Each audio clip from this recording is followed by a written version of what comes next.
la influenza A, B, Z, W, Y, como de todos los tipos. Y, doctora, pero nosotros no tenemos ni un chin de frío. Y entonces se han recrudecido las infecciones respiratorias. Bienvenida. Gracias, buenas tardes, un placer estar con ustedes. Qué gusto tenerla con nosotras. La doctora favorita de la doctora Luna. Ay, sí. ¿Qué cumpleaños hoy la doctora Luna, hoy, doctora? Pero un saludo para mi querida amiga, un saludo para ella, que papá Dios me le dé mucha salud. Amén, amén. Doctora, ¿qué es todas estas cosas nuevas? Porque comentábamos fuera del aire que cuando Mateo, mi hijo de 6 años, el más grande, estaba chiquito, como que no habían tantas cosas. Y yo siento, por ejemplo, lo del virus digital yo nunca lo había escuchado. Para mí eso fue que vino como con el COVID. El famoso croup tampoco lo había escuchado. ¿Cuál es ese? Es como una tos de perro, como que es más intensa, literalmente como así. Y hay como tantas cosas y virus respiratorios que como que yo nunca había oído. ¿Qué es lo que está pasando? Mira, existen y han existido todo el tiempo. Lo que pasa es que ahora con todas estas formas de diagnosticar lo que antes la gente entendía como un resfriado común, una gripe mala, no se le ponía nombre y apellido porque la detección a través de los paneles respiratorios no tiene mucho tiempo. Ay, los paneles respiratorios. Y caros que son.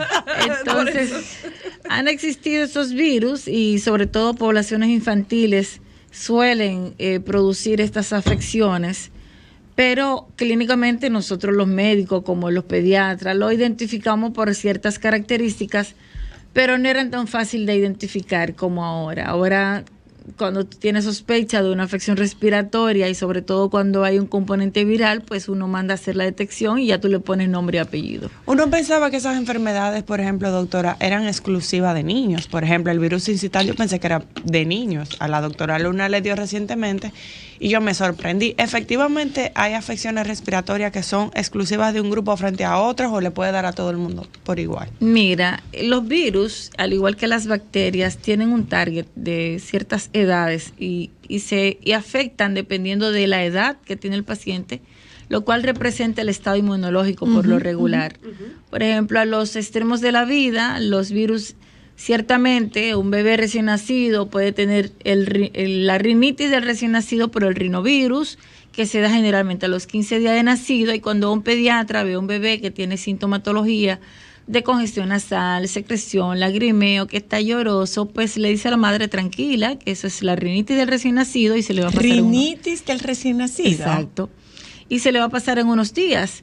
Pero igual, en el caso del virus sincitial respiratorio, que es como el nombrecito que me preocupa ahora, es un virus que generalmente se veía entre los finales del primer año, o sea, los primeros meses, los 9, 10, 11, hasta los 2 años, y con unas características de que puede producir bronquiolitis. La bronquiolitis en esas edades es como la antesala de padecer asma. Entonces, cuando tú tienes un niño que de repente tiene una afección viral, porque el comportamiento clínico te lo dice, rinitis, rinosinusitis, y posteriormente el niño se queda, que comienza a pitar, que el pecho le silba, pues se infiere a que el virus está haciendo una bronquiolitis y que el responsable es el sincitial respiratorio, con el agravante de que este virus daña tanto la capa epitelial que el paciente puede quedarse siendo asmático. Se queda asmático. En el caso de los adultos es para nosotros sorpresa porque este virus en particular no era un virus frecuentemente visto en adultos. Y lo que estamos viendo es un comportamiento muy diferente después de los 2 años de pandemia, donde lo vemos con un protagonismo importante. Tenemos alrededor de 5 meses viéndolo a él siendo el maestro de muchas salas de pediatras llenas de niños afectados, pero también lo vemos los neumólogos y los médicos de adultos mayores con pacientes con neumonías importantes, producto de este virus que por lo regular solamente afectaba a esas edades pediátricas, con un comportamiento altamente agresivo. Ahora, doctora. O sea, que ha mutado y es más agresivo ahora. Es muy probable que lo que estemos viendo sea alguna variante diferente a las acostumbradas anteriormente. Cosa que doctora, con el COVID se mencionó que eso era Kosovo. ¿Usted se acuerda de Kosovo? Eso era Kosovo. Yo estaba chiquita, Lourdes. ¿Usted estaba chiquita? Está linda la doctora. Usted estaba chiquita, doctora. A Cristal le dio Kosovo. Ay, eso doctora, por a Cristal le dio Kosovo. Usted estaba más chiquita que Cristal, doctora. No. Pero era eso, o sea, esa gripe mala. La dichosa era gripe el virus mala que incital. Mira, que es la que deriva siempre en una bronquitis, que la gente le toma mucho tiempo recuperarse. Mira, respiratoriamente realmente Kosovo no, era para salirme debajo de un camión, porque yo no recuerdo los años. Si tú me dices los años en que afectó Kosovo. Cristal era chiquita. Bueno, no, Cristal era chiquita. Eso debía ser como 96, 97. Sí, entre 96 y 2000 por ahí era. Sí. Y era una gripe bien aparatosa, con ese quiebra hueso, ese malestar intenso. Eso suena más como influenza. Esa gripe mala que nosotros tenemos la costumbre de ponerle un nombre. Mira, fue como para el 98, porque justamente le decían así por la guerra de Kosovo, doctora. Entonces, fue para esa época. Mira, no te puedo decir con exactitud porque no recuerdo a cuál virus se le implicó este nombre, este fenómeno. Pero te puedo decir que hay ciertos virus que han estado pululando, sobre todo en las edades pediátricas, como el caso tuyo, Cristal, en esa época, que eras una niña.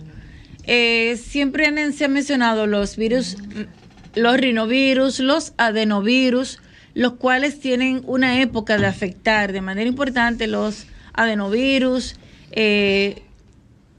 los mismos virus de la papera. Todos esos virus producen también afección de vía respiratoria.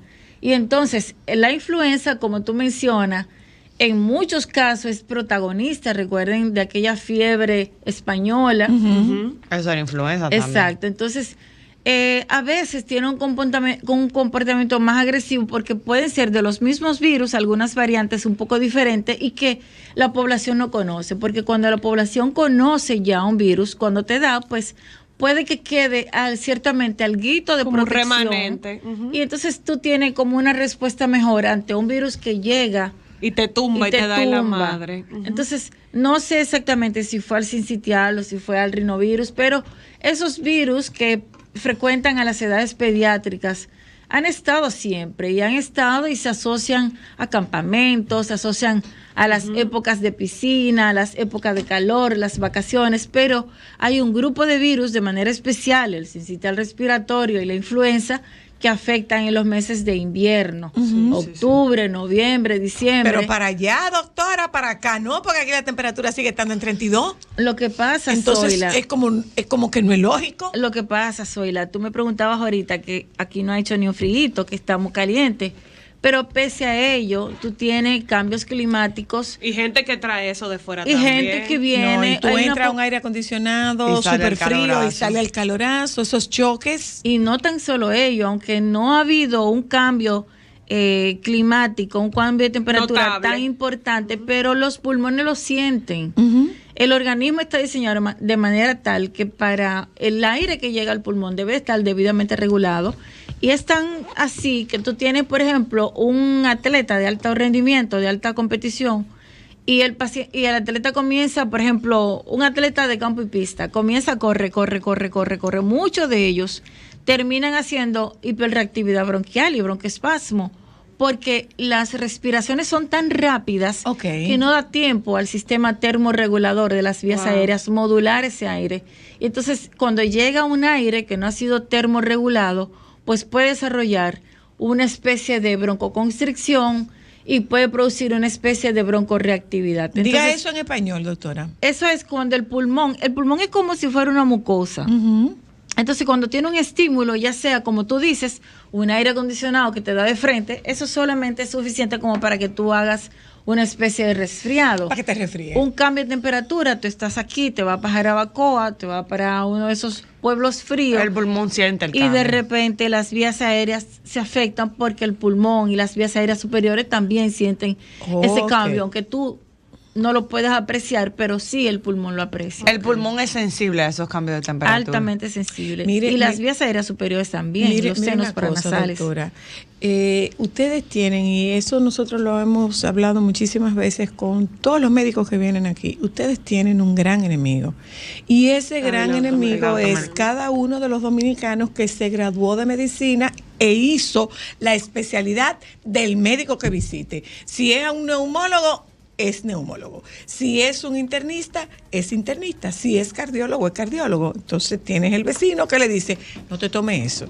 Tómate tal cosa que fue lo que a mí mi doctora me recomendó una bombita más buena, ven, úsala. Doctora, ¿cómo es que no vamos a hacer? Porque se está desoyendo o se está desestimando la sintomatología de estos virus, que definitivamente puede degenerar en consecuencias significativas. Y después de eso yo le tengo una pregunta sobre el tema de la medicación. Mira, aquí es la población la que tiene que tomar carta en el asunto, porque por más regulaciones que se quieran tener, también no hay muchas. Por ejemplo, las farmacias, se supone que en las farmacias deben de tener una persona ahí al frente que sea farmacéutico. Pero sabemos que la conducta es que un título de un farmacéutico puede estar en 3 y 4 farmacias. Claro, sí, ya. No es lo mismo que era antes. Y lo que tenemos es tal vez bachiller. Un dispensario nada más, que está ahí para despachar. Un dispensador, exactamente. Sí. Pero estos muchachos hacen su labor, porque cuando llegan, a veces, yo he tenido la oportunidad de llamar yo misma, mira, no me cambies nueva vez la receta. Porque cuando no llega tengo tal cosa, te lo puedo dar por tal otra que es lo mismo. El genérico. Exacto. O te pueden sencillamente decir, usa este. O yo he escuchado personas, siendo yo cliente que voy a comprar una farmacia, he escuchado personas que van y le dicen, dame algo para la gripe, dame algo para el estómago. Y le pone su salud en la mano del dispensador. Exacto, una persona que no tiene ningún tipo de conocimiento. Entonces, es la población la que tiene que educarse. Y con el COVID, pues la gente aprendió un poquito a dejar esa práctica, porque con el COVID, como no había una medicación estandarizada, aunque hubo una que anduvo por ahí, que lo usó, el famoso kit, mucha gente lo usó, se complicó.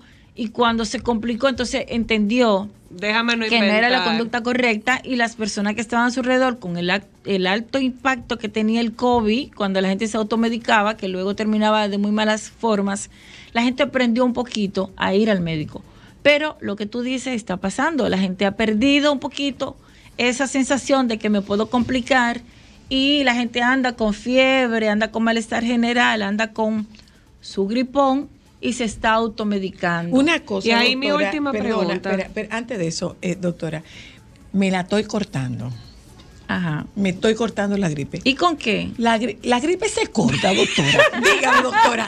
La gripe se corta, yo me imagino doctora. a la gente con una tijera fajada. Dígame, doctora, la gripe se corta. A mí no me va a dejar, me la estoy cortando. La gripe se corta. Mira, los virus, cuando entran al organismo, tienen una etapa de entrar con un periodo de incubación y un periodo donde se manifiestan los síntomas.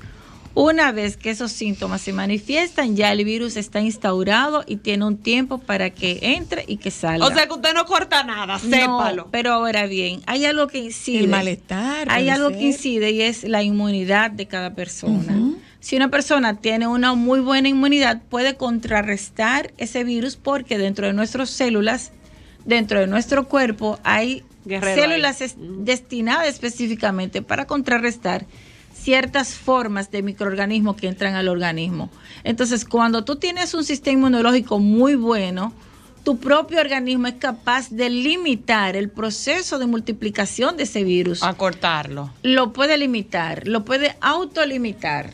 Entonces, tú vas a ver una persona que le da menos síntomas que otra persona que desarrolla una enfermedad con mayor afección, puede desarrollar una neumonía, puede desarrollar una inflamación generalizada, dañando el hígado, dañando los riñones. ¿Por una gripe?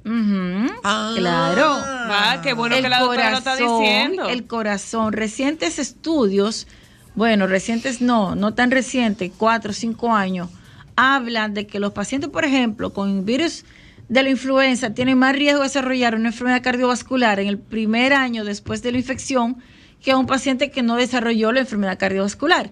Entonces, por eso tuve los cardiólogos ya vacunando a la gente, vacunando a sus pacientes. Señores, miren la importancia de la vacuna. Claro. Y con el COVID hemos visto cómo se inflama el corazón, cómo se inflama el hígado, cómo se inflama la tiroides. Bueno, estamos viendo mucha gente joven que está muriendo de corazón.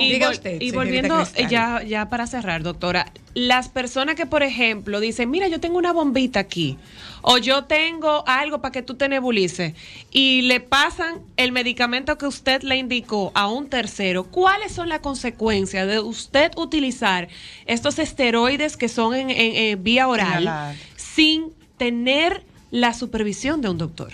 Mira, los esteroides son una molécula muy buena, pero usadas en manos correctas. Y son medicamentos que más vale tú no usarlo que utilizarlo cuando lo haces de manera incorrecta, porque los efectos adversos son muchos y de manera importante. O sea, no son efectos que te pueden pasar en 2 o 3 días, son cosas que te pueden desarrollar una diabetes, que te puede desarrollar un síndrome de supresión de la glándula que los produce, la glándula suprarrenal, un Cushing, que te pueden producir alteraciones, subirte la presión, producirte úlceras gástricas, glaucomas. Son múltiples las afecciones que pueden ocasionar un esteroide mal utilizado. Entonces, cuando una madre se lleva de la vecina, mira, a mi pediatra le puso esto, úsalo, está probablemente poniendo en riesgo de manera importante la salud de su hijo, igualmente en las edades adultas. O sea que lo mejor es no automedicarse ni tampoco usar medicación de otros terceros. Con el tema de las enfermedades que estamos viendo, doctora, si el médico hace la recomendación de la vacuna, ya sea de influenza, virus sincitial o de cualquiera, lo recomendable es ponérselas, ¿correcto? Definitivamente, claro que sí. No solamente las poblaciones vulnerables, sino también por ejemplo, cuando estamos ahora en alta prevalencia, esos niños, cuando hay recomendaciones para las embarazadas deberían de vacunarse contra influenza, el virus sincitial respiratorio. ¿Usted alguna vez le dio influenza, doctora? Ay, sí, me dio. Eso da durísimo. Al que le da influenza, adivinen que no deja de vacunarse jamás. Exacto. No deja de vacunarse definitivamente. Definitivamente, tienes toda la razón. Y aquí, desde hace unos años para acá, doctora, de hace 3 o 4 años, señora, aquí la influenza da a un punto que tú no encuentras reactivo para hacerte prueba, los medicamentos no aparecen, o sea, nosotros tenemos... desde antes de pandemia que la influenza aquí está dando durísimo y a mucha gente. Ha cambiado el tiempo, porque antes tú veías el virus de la influenza de octubre, noviembre, diciembre, enero, febrero y hasta marzo. Ya tú lo ves el año entero. El año entero. En agosto los pediatras estaban llenos. Y lo que los gringos llaman el flu season es que el coincidente con el invierno, pero usted está diciendo nosotros lo tenemos el año entero. El año entero. Y de manera importante. Gracias, doctora. Por favor, un beso grande. ¿Dónde la gente puede encontrar la doctora? Aprovechando ahora esto. Yo estoy en la Torre Profesional de Corazones Unidos, en la suite 606. La doctora Evangelina Soler. Señores, mi amor. Es dura. Y fabulosa. Tomo a la doctora Luna. Además, fabulosa. Sí, también. chic. Y cara. Muy chic y cara. Muy cara. La doctora Soler. Es muy cara la doctora Soler. No pidan Instagram, que la doctora no va a compartir su Instagram. Lo siento. Nos vamos a publicidad, ya volvemos.